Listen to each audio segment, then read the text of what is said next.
I want to take this opportunity to thank the sponsors who make the Silver and Black Today podcast possible, starting with Michael Westra, Allstate Insurance. If you have any insurance needs, give Michael a call, 702-435-4211. Also, the Laborers Local 872, the men and women building the Raiders' new home, Las Vegas Stadium. Attorney Michael Troiano, TroianoVegasLaw.com. If you have any criminal defense needs, you can call Attorney Michael Troiano. And lastly, The Pint, Dine, Drink, and Play up on West Charleston in Las Vegas. All supporters of the Silver and Black Today podcast.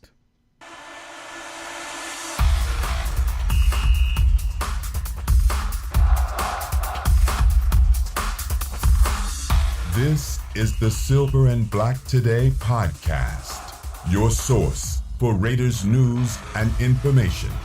Now, here's your hosts, swaggering boisterously.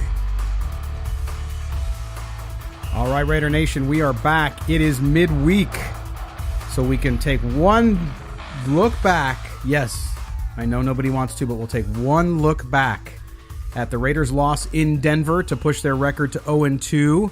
And for some, the panic button has been pushed, maybe even slammed.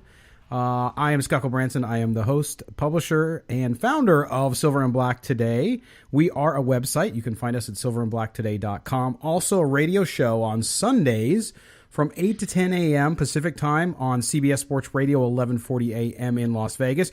If you're in Las Vegas, listen to us over the air. If you're not in Las Vegas, like many of you aren't, you can listen to us on the radio.com app. Anywhere in the world, you can tune in and listen to now what is your pregame show on Sunday mornings to talk Raider football. We have guests, conversation, and analysis all throughout. This Sunday, our regular segment with Vinny Bonsignore will be on. My cousin Vinny. Vinny, of course, with the Athletic Los Angeles.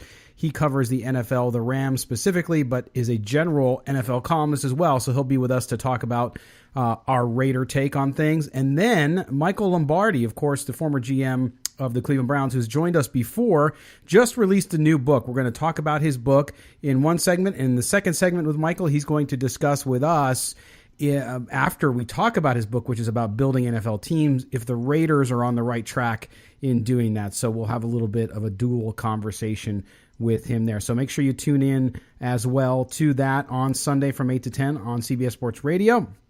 And of course, usually we try to do this on Monday, but due to schedules, we weren't able to. And so we're on Wednesday. And that is, I am joined by our senior NFL writer, and that is Hayden Nadolny. Hayden, how you doing today, bud?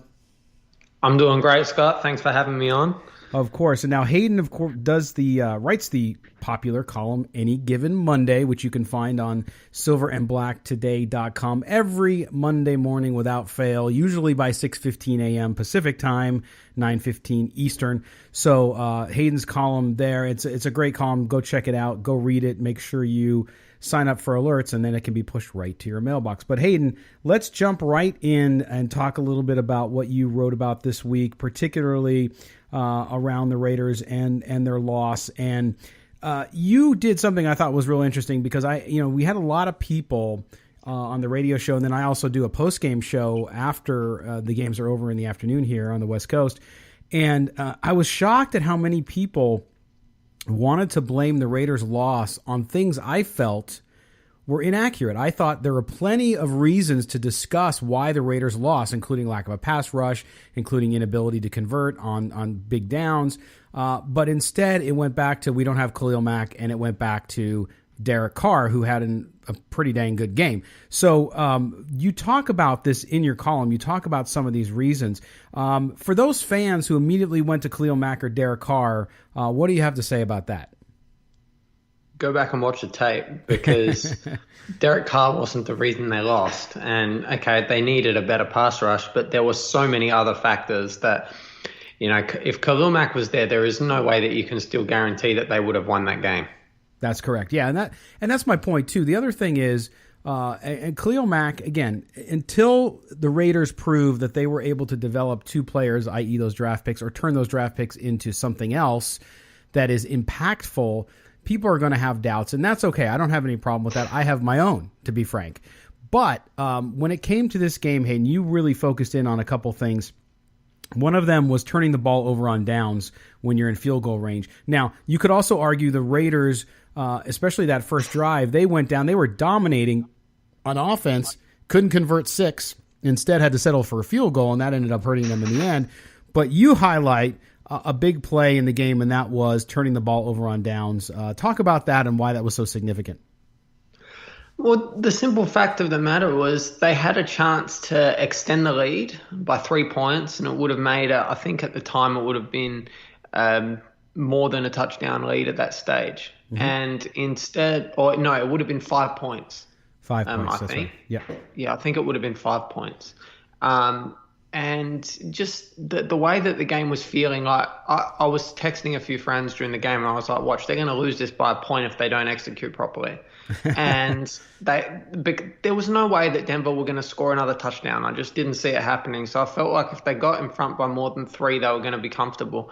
But then really what happened, it was a matter of they went for it on 4th and 1, and the play design was near perfect. I mean, it was a heavy set, play action bootleg, get Keith Smith, the fullback, out in the flat. He catches that ball, he's getting at least 5 yards. It's an easy completion. The only thing I didn't like about the play was John Feliciano lining up as an eligible receiver, and he was the second option on the play.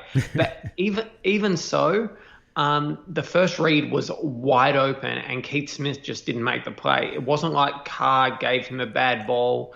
Okay, it was a little bit early, but the ball still hit both of Smith's hands. There is no way that he should have dropped it. So realistically, that should have been a first down. And if they get that first down, it's game over. They're taking another few minutes off the clock, and the 4-minute drill's getting run to perfection in that regard. Yeah, 2 things about that play too, Hayden, that I want to mention. One is when I was sitting in the studio at CBS over the course of the game watching it. That's what I said. I'm a big believer. And I know some people would say, no, you go balls out, whatever. You kind of crush them when you can. I'm a big believer that when you're playing on the road, especially against a division rival, if you can put points on the board, you always put points on the board, to your point. So I agree with you. I thought the 4th and 1 to even go for it was not necessarily the best move. It was gutsy, I give you that, and it didn't work out. Then to your point about Keith Smith, yes, the ball was a little early, but it was right there. Any professional, and Keith Smith, even on Twitter after the game, apologized to the fans, which was really classy. He didn't have to do that. It's just part of the game.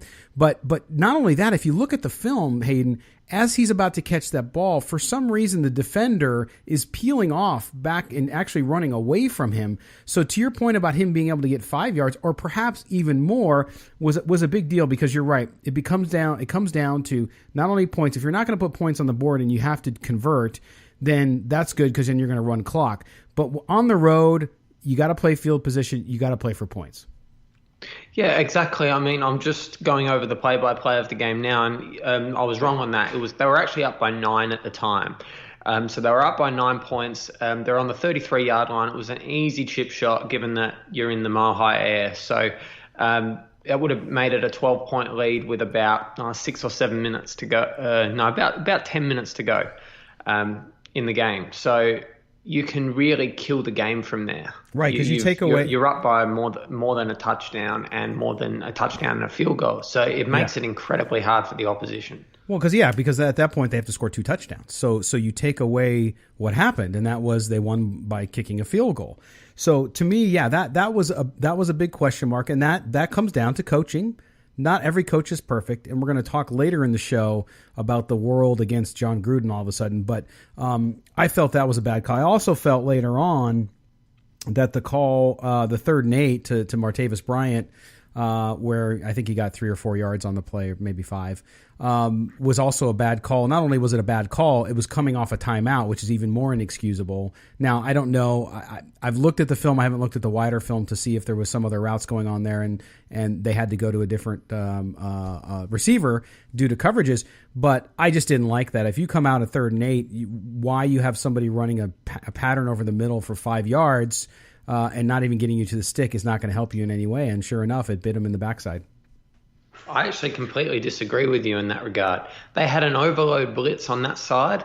The protection wasn't there. Carr had really had two choices. He had either he throws it to Bryant on a quick slant, and Bryant tries to beat his defensive back for the first down, and had the DB not broken really quickly on the ball. You go back and watch the tape. He broke on it ASAP.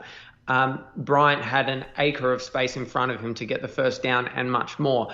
But if he doesn't make that throw there, he's going in unprotected and he's going to get sacked. And at that point, they can't afford potentially a sack fumble going into that play. At the same time, you also have to understand that they're trying to run the clock down. So by getting an easy completion, even though they were trying to get a run after the catch for a first down, okay, you get 40 yards. You get 4 yards. You force your punt team on the field, so you punt it away. And the idea there is Johnny Townsend needs to kick it into the coffin corner, but he didn't. He kicked it for a touchback, so the Raiders lose 20 yards of field position then and there. That's what killed them. It wasn't the third down play, because they still got 40 seconds off the clock by making it a completed pass. It was the punt that went into the coffin corner that didn't go there. It went for a touchback. That's what killed them more than the third down play, if anything. Yeah, and well, I just didn't like the design of the play coming out. To your point about the blitz and overloaded, it was a hot read. Yeah, it was a hot read. Yeah, it wasn't designed by Gruden. They hadn't called that play up. It was Carr having to do an audible because they had the overload blitz on that side. Fair enough, and I think too, to your point about Townsend too. He is a directional kicker. We talked about this before, right? He's not going to be the Marquette King where he's going to boom balls down the middle of the field. That's not what they were looking for. At the same time, he's been pretty ineffective for the most part. He's had some nice kicks too in Week 1 against the Rams, but there has to be a concern there as well. It's obviously there's bigger concerns, but again, playing for field position, especially late in the game when you have a slim lead, is difficult. Now, the other thing was you wrote about that I thought was interesting was the fact that Arden Key kind of failing. He went in on the sack of Case Keenum, or he was in on Case Keenum, and he could have, if he would have gotten there a split second sooner and strip sacked him, you're looking at a whole different ending to this game. Yeah, exactly. There's no reason why Arden Key shouldn't have killed that game right then and there. He had a fresh shot on the quarterback. There is absolutely no reason why he needed to go in conservative there. I know that the referees are being tight on the way that quarterbacks are getting treated even more this season, but Key had a fresh shot. He needed to absolutely tomahawk Keenum's right arm, make sure that ball comes out, and then anyone just needs to jump on that ball, and you get that ball, that's game over right then and there. Broncos can't come back. No, agreed. No. And to me, that's it's just one of those things, and that's where I think Raider fans, as we kind of segue. And by the way, there's a lot more to Hayden's article and his column, so make sure you do it. One last thing we're going to talk about from his column, make sure you go to silverandblacktoday.com and read Any Given Monday, was your point that you make in your 7 things, I think, which is one of my favorite parts of your column, where you talk about the Martavis Bryant situation. So Bryant, of course, did not perform well in the preseason or during camp. The team ends up cutting him. And remember, folks, they traded a 3rd-round draft pick for Martavis Bryant. So you cut him, you lose that draft pick, and then you went back and you signed him. And you think this is kind of indicative of how things have gone for the organization over the last several years. Yeah, exactly. It is. You typify the crazy things that have gone on in Raider Nation. We've had some really bizarre things go on in the last 10, 15 years. I mean, even when Chucky got traded, that was like odd to say the least. And then we had Art Shell coming back from like a 12-year hiatus, and that was an absolute disaster. And then we had the whole Randy Moss fiasco, and then Lane Kiffin came in. We had the overhead projector. D'Angelo Hall gets signed or traded for a 2nd-round pick. He lasts 8 games despite having signed something ridiculous like a $70 million contract at the start of that season. Javon Walker signing a $55 million deal, wanting to retire before the season had even started. You know, there are some really bizarre things that have happened in Raider Nation, but the Bryant situation, I'm not going to say it takes the cake, but it certainly symbolizes the dysfunction that they've had over that time. And it's one of those where it seems like they couldn't really get their mind up of what was going on, couldn't read the situation properly, and it looks messy now. I don't think it's as messy internally, though. I think they've accepted, look, it is what it is. This is what we're doing. But from an external perspective, it's certainly not a good one for the PR department. Well, and what's interesting about it, too, Hayden, is so you cut him, and so you're free and clear there without obviously giving up a draft pick. Then you go back and sign him, and they signed him pretty much for the same amount. And so I'm wondering, was there no one else in the in NFL who would have been interested in signing him because of the specter of a looming suspension? And I just thought, well, geez, you would think they would have gotten him on a much more incentive-laden, although we don't have all the details, right? But on a much more incentive-laden contract that wouldn't be worth as much as it was when he came over from Pittsburgh. He's not on a big deal, though, really. I mean, no, it's not. It's not in the scope of things. No, but it's not what was his $2 million? But what was his value at that point? It's just a curious question of mine because a guy sitting on the street, no one grabbed him. Okay, so he clears waivers, and there he is. So I don't know. You're like you said though. It's all just a strange situation, and it seems to have worked out for them thus far. I mean, he had a good game in Denver, and you certainly hope that he doesn't come down with any suspensions and he stays free and clear on that one. But all of that weirdness that you're talking about, Hayden, and all the things that have happened, and you gave a good list, that stuff has led, I believe, to what we're seeing now, and this is a conversation we're going to have now about Raider fandom and Raider Nation, is the start of this season has been very interesting to me because the offseason, all of the kind of hype and excitement for most people, okay, there's a certain percentage of the nation who was not necessarily convinced that John Gruden was the right way to go, okay? They were the minority, but they were there. And then you have the Mac trade. The Mac trade there was a lot of people already kind of angsty, and then the Mac trade happens, and now you have people in full meltdown mode that anytime the Raiders do anything wrong, they lose a game, they make a bad play, someone doesn't get in on the quarterback, then it's Khalil Mack. I just think the fan base in general, maybe because of the years and years and years of futility, is just so overly negative, and I don't necessarily think that's fair at this point in time. No, exactly. People are almost looking for a reason to justify their own skepticism at this point. Yep. And we're at the stage where everything that Gruden does is looked at with a fine-tooth comb, an electron microscope, the Hubble telescope, whatever you look at it. They're really picking apart Gruden's every single move that whatever he does, but it's seemingly they're disregarding a lot of good things that he's also done for the franchise so far. I mean, people are talking about this team as if they were coming into 2019 as more or less a lock for the playoffs. Mm-hmm. 2018. You look at how they played last season. That was a 4-12 team by the end of the year. They stunk. They were horrendous. They could barely pick up a first down on offense, and their defense couldn't stop anything. It was embarrassing, and there's a lot of work to do on this roster, and I'm currently in the process of writing my next Any Given Monday, and what we're going to have is we're going to have a small roster analysis of just a breakdown of the 53 men on the current team, and how many do we really think that are going to be locks, at least for 2019 and beyond. And I'll give you a hint, there aren't many. There is a heck of a lot of turnover that Gruden's going to have to do over the coming years. And like he says, it's really about laying the foundation right now. And it doesn't matter if you have a Khalil Mack right now, because Khalil Mack ain't going to give you an extra 3 or 4 wins that this team is going to need. And getting a few extra draft picks, getting extra salary cap space to add a few guys on top of that, So potentially for Khalil Mack, they've got an extra $20 million in cap space. You can acquire 2 players at $10 million each on the free agent market who are going to fill 2 needs. Plus, you've got an extra 2 first-round picks. You hit on both of those picks. Let's say you get 2 guys that are the equivalent of Colton Miller. They're going to be solid starters in this league for at least a few years.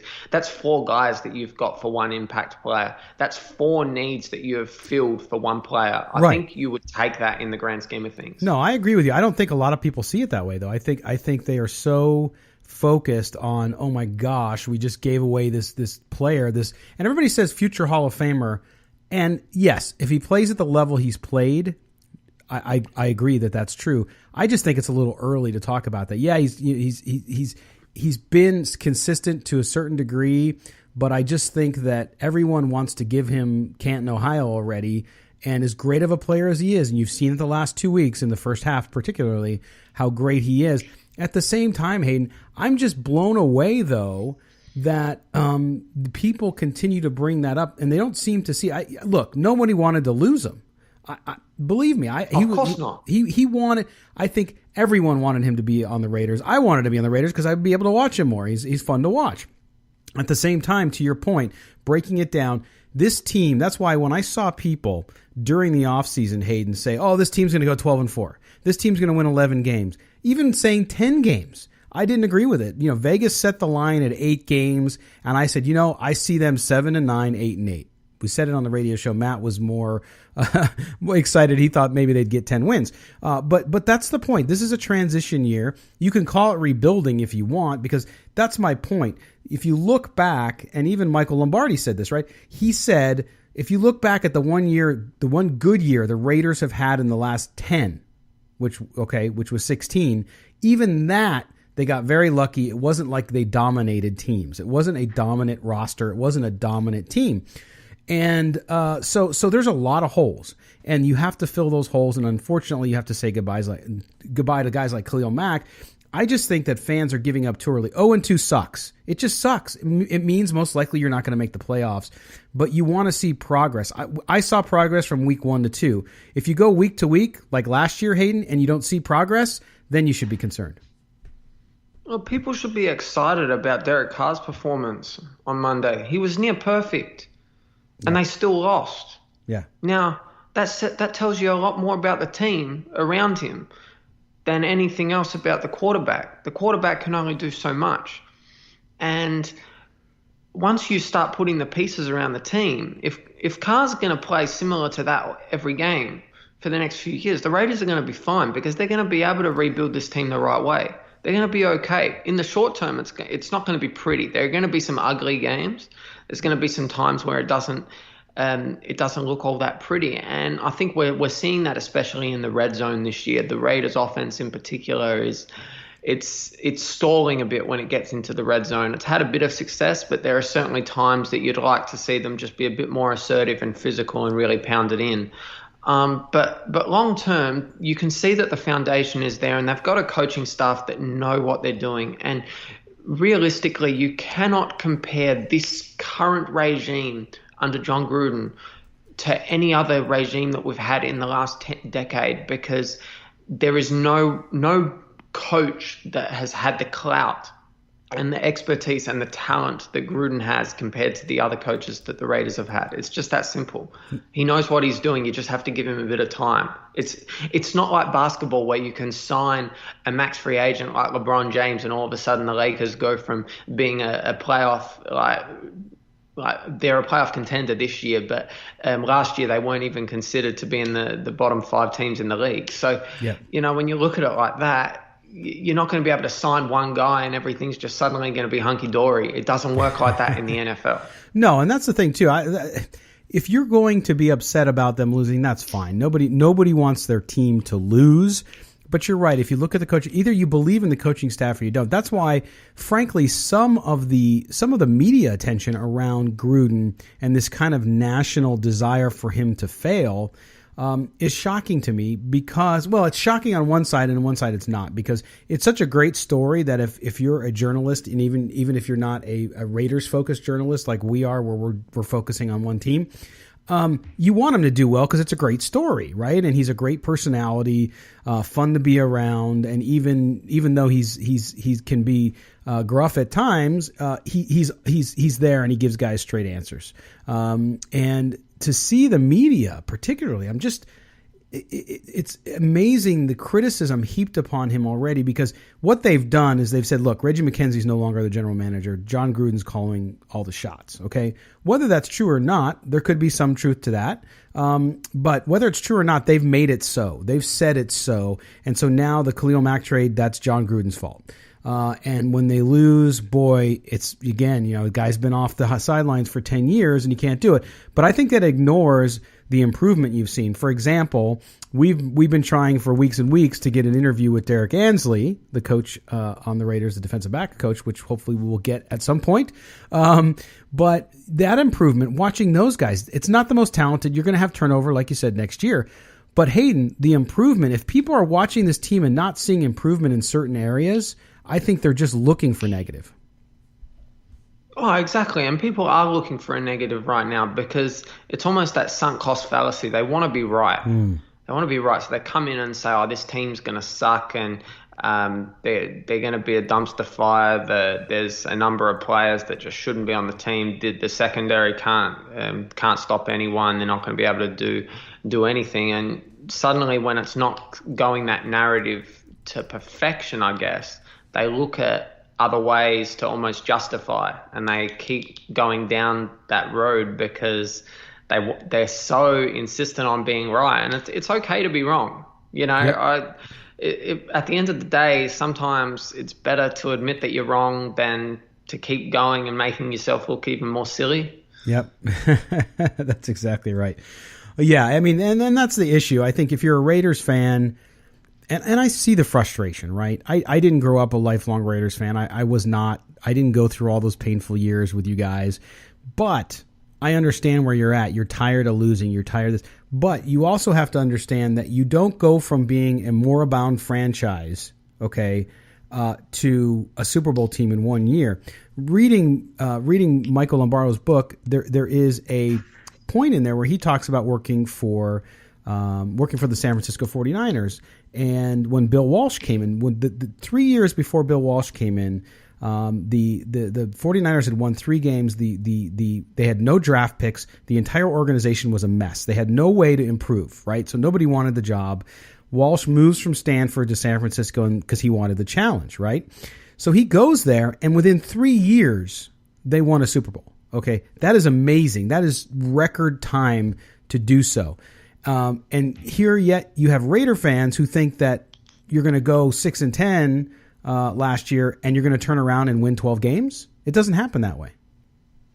No, not at all. Not at all. When you need to have the level of turnover that the Raiders do. The fact of the matter is that the Raiders were a team that relied way too much on too few players when they were having that successful year in 2016, and everyone thought that once Marshawn Lynch came aboard in 2017 it was going to be just a bit of a walk in the park, and it really wasn't. And the lack of depth that they had at a number of positions really did show. And it's a matter of simply they need to get more talent. They're going to get that. And you can see that once they've got the talent, the coaches are going to put them in a position where they can make plays. Because I already look at this team and I can see improvements on both sides of the ball compared to last year. I don't know if they're going to win like 8 or more games, but I think they're going to be at least – I'll be surprised if they get anything less than 7 this year, because I think that they're going to be a lot more competitive than last year, that's for sure. Well, that's the thing, too, is that's what you want to see. You want to see them be more competitive. You don't want to see something like you saw in Mexico City, right, where it was just everyone was hyped. That was for embarrassing. The game. It was completely embarrassing. You don't even show up.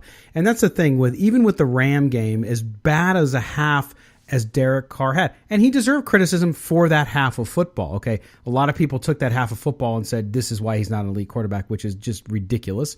But nonetheless, you can understand that. But if you look at up until that point – the Raiders are playing one of these Super Bowl favorites, okay, between the Rams and probably the Patriots again. And they held them, and they were in that game for most of it until some of those key errors basically changed the whole course of the game. So you look at that and you say, okay, yeah, we wanted to win. But you know what? We saw some improvement. We didn't put a complete game together. Then they play Denver. They get closer to putting a complete game together. Still not done, right? So they lose the game. Now you got to travel to Miami. I actually feel good about the Miami game as much as it is hard to travel. It's going to be hot and all that kind of stuff. I feel good about where they're going, and I just want to see improvement. Frankly, if I look at it and say, you know what? Yeah, you want to win. That's what it's about. It's about winning. But if I see them improve and I'm seeing players develop, the story of Colton Miller, I don't hear fans talking about it. Yeah, he's an offensive lineman. That's a huge story. Everybody was skeptical about him, and he's done pretty damn well. Colton Miller is one of the biggest success stories of this season so far. Mm-hmm. I mean, I remember when they drafted him, and even the night before that they drafted him, I got some information that they really liked him that night, and I went to bed thinking, anyone but Colton Miller. There is no way that they can draft this kid in the first round.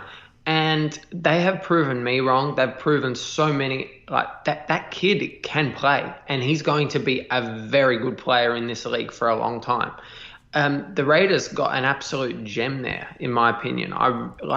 You look at who he went up against last week. He went up against Bradley Chubb, who was regarded as arguably the best pass rusher in the draft this year, and he stonewalled him. Yes. He didn't let Chubb get near Derek Carr. And I know that Derek was getting the ball out fast, but it wasn't as if he was having to get the ball out because the pass rush was coming in. Derek had time in the pocket to step up because he made a few deep throws as well when necessary.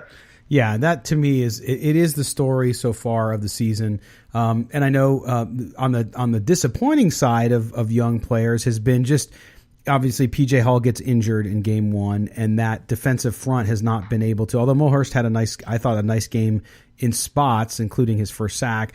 But that defensive front hasn't been able to give them the push that they've wanted. But again, going against the Rams, I think you got to throw that one out. That was a roster from start to finish that was just better than the Raiders. So to me, the way they played, sans Carr's little hiccup, was fine. And again, I think that's where fans have to go. As much as you want to win, this season should be much more about seeing consistent improvement and development of young players that you're going to count on that will be there next year, because a lot of these veterans that they brought in will not. They are rent-a-players. They are guys that they have there until they can fill those spots. And that's the big deal to me, Hayden, is it's about the future. I know for folks in Oakland that are going to be losing the team here to Las Vegas, they'd like to win before they go, but the organization can't sell its soul to do that, and I don't think they could do it anyway because they have too many numbers. They need too many guys. Oh, exactly. There are two things that I absolutely just want to highlight. Is number one is you look at the way. I want to contrast the differences between an elite team like the Raiders and a team that's not quite there. You've got the Rams and then a team that's not quite there with the Raiders. You look at the Raiders, they could not finish when the time came. And I highlighted it in my article. I showed so many different plays when if they just execute one or two of these, they're going to win the game. They weren't able to do that. They weren't able to put the foot on the throat when necessary. You contrast that to that Monday Night Football game and you watch the Rams. Look how aggressive Sean McVay was calling those plays. He was dialing up play action after play action, even when they needed to run the clock down. He had the Raiders defense back on their heels. They could not predict what was going on. The Rams offense was absolutely sticking the foot on the throat, and they were able to finish the game, and they finished it well. The second thing I want to highlight is John Gruden. He's not going to give one iota about what anyone else thinks about how to build this football team. He understands that it's a long-term build, and he's going to do what he believes is right for the team, and he's not going to bow down to outside interference as a lot of previous coaches have done. Yeah, and that's the point. You have to, at Raider Nation, you have to be patient. I know it sucks because it's been so long. It's been 16 years since they reached the promised land, and unfortunately that didn't go well either. But I think things are on track, and time will tell, right? You have to prove it out. And I just think, though, that discounting the Raiders organization and their moves on improving the foundation and building the organization based on what's happening on the field right now is just short-sighted, short-term focused, and not long-term focused. So to me, that's where we'll see as the year goes on. Now, if they continue to struggle, Hayden, and things don't improve in certain areas and you see them go backwards like last year, then you got a different problem. I just don't see it happening with that coaching staff. You have, I think, the makings of a really great coaching staff that's going to have folks eventually move on to head coaching jobs down the road because they're that good.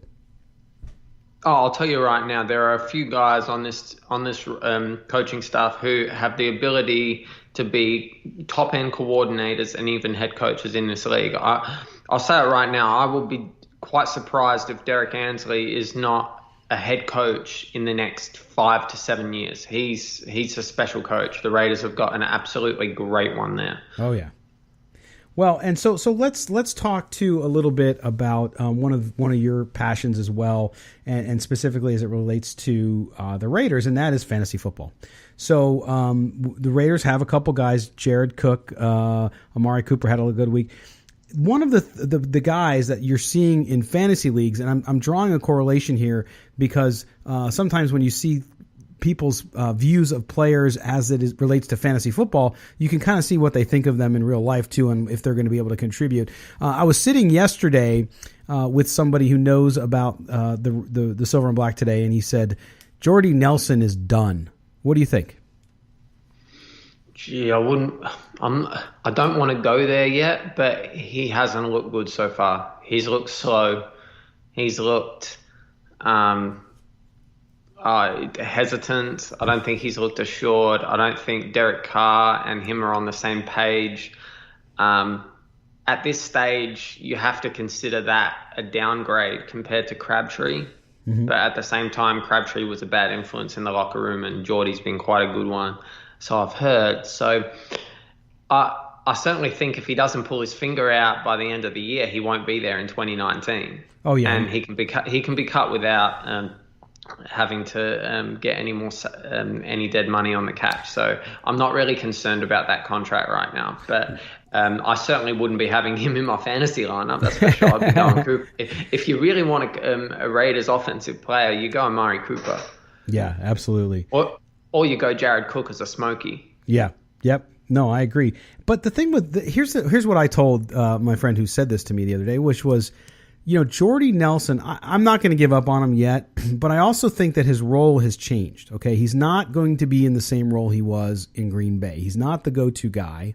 And to me now, what he becomes is a sure-handed possession receiver. Okay, especially if you have Cooper and you have Bryant out there. Do you disagree with that? I think that in the right offense, there's no reason why the role that Jordy could have had, he could have been a 75 catch receiver for 1,000 yards as a possession receiver, catching about 7 or 8 touchdowns. Yep. I think that's what they expected with him. They sort of pegged him in for that.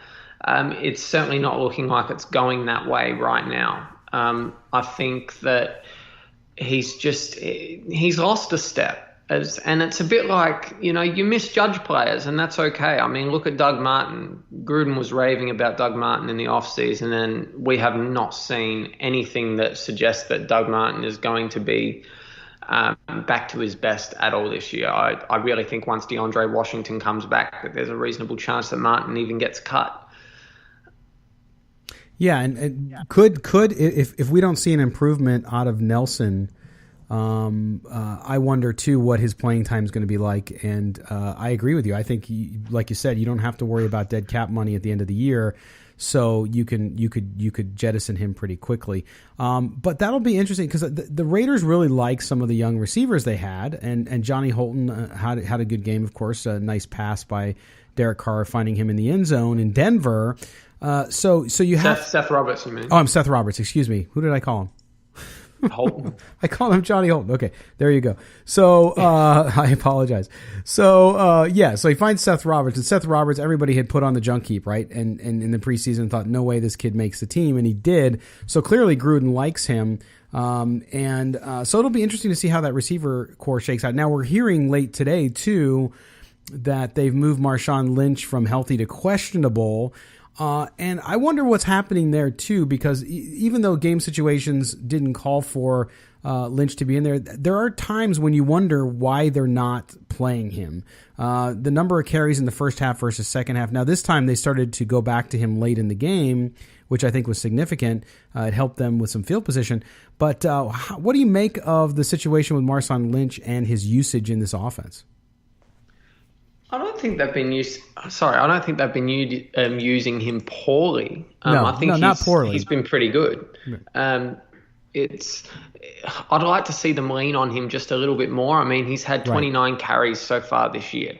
I'd like that to be up to about 30. Like if they can get him another 4 touches per game, so that's 1 every quarter, I think that would be about right. So he'd be on about roughly 18 touches or 18 carries a game. I think that's a pretty solid number for him. But I mean, I'm not going to fault the offense in general for what happened last week. They were pretty good. The offense was humming. They just didn't execute in the red zone to get a touchdown on one occasion early in the game, and then they had the chance for the fourth down and they didn't execute. Otherwise, they were going to have possibly 25 points in that game, and that's more than enough for a win. So I don't think that the utilization of the players at this point is too big a concern. I think it's more a case of they need to be more ruthless when it comes to putting points on the scoreboard. Yeah, they have to convert, absolutely. And then the conditioning issue too. Now Denver with the altitude, I think that sometimes if you've never been there, it's hard to understand. But the last 2 games, and you're starting to see this league wide, Hayden, this conditioning issue because nobody's playing at game speed during the preseason anymore. And so I think you're seeing teams like the Raiders get gassed, and the team that is a little better conditioned for whatever reason ends up having a little more stability and are able to win. And I think it did play a factor. They've talked about it a lot, about the game in Denver and the heat in Denver, because it was one of the hottest games, I think, in the history of Mile High. At the same time, the Broncos had to play in the same heat and they ended up winning the game. So it's a battle of attrition always. Now they're going to go down to Miami. Again, like I said, Tannehill has been playing well. I think he's going to give the Raiders some fits. But I like the Raiders' chance in this game. I think the offense is starting to click really well. I think they're getting closer to reaching that potential we all thought they would. And if the defense can find a little bit of a pass rush, then and continue to improve in spots where they've done so, I think that this Dolphins team is overrated and they have a good shot down in Miami. My concern with the Miami game is 2 things. One is that you've got a team that absolutely loves to run the football in Miami against a side that hasn't been that strong against the run in the Raiders. I mean, Musgrave dialed up some great plays for Denver, and Phillip Lindsay and Royce Freeman killed the Raiders in the second half on the ground. And then you also look at the week 1, Todd Gurley just killed them, but I mean, he's going to kill everyone this year, so that's exactly. Okay. The second factor is the weather again. It's going to be just under 90 degrees in Miami on Sunday, and it's going to be extremely humid. There are going to be some morning showers. It's going to be yucky. Mm-hmm. Okay, and the chance of thunderstorms are even at 29% at this point. So, and it's going to feel closer to about 95 degrees. And then when you compare that, it will be even hotter on the field. So sure, there's going to be no altitude factor, but there's going to be a humidity factor, and I'm going to be surprised. I'm pretty sure the Raiders will be wearing their black jerseys on Sunday. So yeah, it's going to be very tough from that regard to back up after playing in Denver in the heat and in that high altitude, and then to come back and play on the other side of the country. wearing the black jerseys in very tough, humid conditions on the road. It's going to be a tough ask. And I'll tell you what, if they get a win, I will be tipping my hat to this team because they will show a lot more guts than I've got them pegged for a loss for this game just because I don't see the factors lining up. But if they're able to pull out a win, given the circumstances, I'll tip my hat to them. They'll deserve it, that's for sure. It's going to be very gritty. Well, and you outline a lot of the reasons why it could go bad. At the same time, I think the Miami team is overrated. Yes, I agree. Where they're sitting, and the elements and all the other things that get you there. But at the same time, to me, I think this might be one of those wins where you turn your season around. I'm not saying playoff season. I'm just saying to the point where you gain some self-confidence. You start to execute this game plan on both offense and defense. And I saw fits of that in the Denver game. I saw points when you were like, okay, it's all clicking, both offense and defense, despite the pass rush issue. So to me, if they start to put this together and they can do it in a tough environment, as you said, then you start to earn a little bit of respect. But then again, I think Raider Nation, if they win down there, Raider Nation will get too lofty in their expectations just because of one win. Oh, exactly. When Raider Nation wins a game, when the Raiders win a game, Raider Nation thinks that they're going to be the next Super Bowl contenders. And then when they lose, we're getting the next number one draft pick. So it's very bipolar, and it's a roller coaster ride. But I mean, it makes it interesting. You got to enjoy it. You can't take it too seriously. Yes, and then of course on Friday you will have your 3 things to watch in the game. So everybody will look forward to that. Let's tease that a little bit. If the Raiders are going to be successful down there against that Dolphins team, knowing the defense and of course their offense, which has been performing pretty well so far, what's going to be the one factor on the field, X's and O's, that's going to mean that the Raiders would come out of there with a win? The defense needs to play a full 4-quarter game. It's that simple. They can't fade out in the second half as they have the last 2 weeks. You can say that, okay, the offense didn't do enough in both games in the second half, but the fact of the matter is, coming out of that locker room at halftime, Denver went down the field on a long drive and scored a touchdown, and that's coming fresh out of the half. So there's no reason that the Raiders should have just wilted like that straight away. So you can't put the blame on the offense. And I mean, the Raiders responded immediately with a touchdown, and Denver still, that they scored 20 points in the second half. That's unacceptable. So that's really my number one thing. But I don't know how the Raiders defense is going to go this week. Paul Gunther said a few weeks ago, he said, by the end of week 3, you have a fairly good idea about what kind of team you're going to have for the year. So I'd like to at least think that they're going to pull their finger out and play at least a full 4-quarter game on Sunday. And hopefully if they do, it means that the Raiders are going to be pulling out with a W. A good point, and he did say that, and so I think that's where fans are getting really concerned too. But again, if you look at it through the lens, a more positive lens of this team is building a foundation, this team is building for the future so that they can make championship runs year after year, then your perspective can change. I know it's a consolation prize in some ways, but people need to consider that as well. So we'll see how that goes. But so Hayden, just so you know too, the stadium progress here continues. If you haven't watched the camera, you should. For folks out there, we're going to be having a stadium meeting end of next week. We will cover it here on all 3 areas at the website, silverandblacktoday.com. Also on the radio show, which we're going to have some special guests from the stadium committee as well. And then, of course, here on the podcast too. So make sure you stay tuned to that as well. Okay, so how are you doing so far in fantasy, Hayden? I'm 2-0. All right.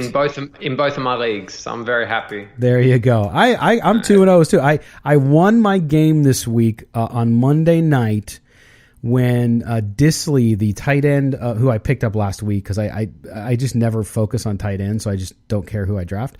So I pick up Disley because he had the nice game in week 1. So I pick him up, and the team that I have has Khalil Mack, or the team that I was facing. And so Khalil Mack has that big half, and they run ahead of me but it was by 6 points. So all I needed was Disley to catch one ball at the end of the game, and he ended up catching 2, including a touchdown, and I ended up winning to go to 2-0.